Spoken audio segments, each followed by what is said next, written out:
नमस्कार, आप देख रहे हैं सिटी पोस्ट और मैं हूं अभिषेक मिश्रा। देखिए 2025 के विधानसभा चुनाव को लेकर अभी से गहमागहमी बिहार में है। विधानसभा का चुनाव 2025 में होना है बिहार में, लेकिन गहमागहमी अभी से बढ़ी हुई है। सहयोगी दलों ने गठबंधन के बड़े दलों पर प्रेशर बढ़ाना अभी से शुरू कर दिया है। सीटों को लेकर गहमागहमी है, सीट शेयरिंग जल्दी हो जाए। और एनडीए में सीट शेयरिंग को लेकर जो खबर है, चिराग पासवान अपने स्ट्राइक रेट के हिसाब से सीटें चाहते हैं।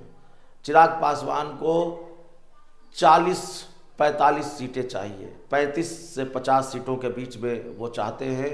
35 से 50 सीटें, इससे कम पर बात बनेगी नहीं। चिराग पासवान की पार्टी का एक बड़ा बयान आया है। चिराग पासवान के बेहद करीबी नेता हैं शाहनवाज अहमद कैफी, उनका बयान हम आपको सुनाएंगे। और उन्होंने जो कहा है उसके मुताबिक 25-30 सीट पर अब लोक जनशक्ति पार्टी रामविलास नहीं मानने वाली।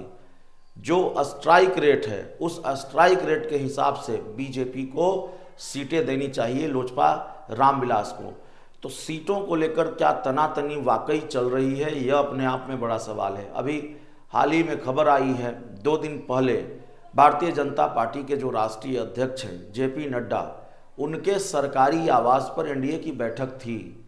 जीतन राम मांझी भी शामिल हुए और उपेंद्र कुशवाहा भी शामिल हुए। नीतीश कुमार की पार्टी की तरफ से जेडीयू के राष्ट्रीय प्रवक्ता राजीव रंजन प्रसाद शामिल हुए, लेकिन कोई नहीं शामिल हुआ तो चिराग पासवान शामिल नहीं हुए।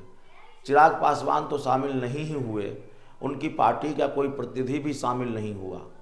तो क्या ये महज संयोग है या वाकई नीतीश और भारतीय जनता पार्टी के बीच दूरियां बढ़ने की खबर तो आ ही रही है?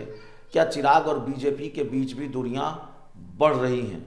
और कल जब चिराग पासवान के सबसे खास नेता हुलास पांडे के ठिकानों पर ईडी की छापेमारी हुई है, तब से बिहार के राजनीतिक गलियारों में कई तरह के कयास लगाए जा रहे हैं।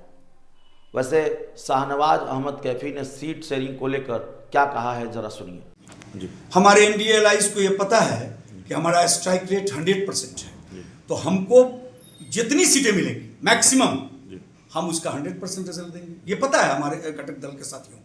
इसलिए मैं पूरी उम्मीद हूँ कि जब सब लोग बैठेंगे, अब 2025 विधानसभा की तैयारी होगी, तो हमारा जो 100% का स्ट्राइक रेट है वो मेरा बहुत बड़ा हथियार होगा। और साथ साथ हमारे जो घटक दल के शीर्ष नेतृत्व में लोग जो बैठेंगे, उनको भी एहसास है कि चिराग पासवान को हम जो देंगे वो 100% लेके आएंगे। कोई आंकड़ा बता पाएंगे कितनी सीटें, एक सम्मानजनक समझौता हो, कितनी सीटें?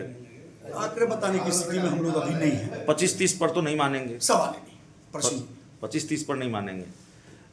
सवाल यह भी है, चिराग पासवान एनडीए की बैठक में शामिल नहीं हुए, आपकी पार्टी का कोई प्रतिनिधि भी शामिल नहीं हुआ। राष्ट्रीय अध्यक्छ बाहर हैं और ये एक संजोग है, ऐसा कुछ नहीं है कि हम लोगों ने उस बैठक का बाइकआउट किया या हम लोगों को पता था या नहीं था। वो इस जानकारी आपको हम शेयर नहीं कर सकते, लेकिन ये एक संजोग है कि उस बैठक में हम लोग नहीं गए। बाकी सब कुछ ठीक है एनडीए 100%।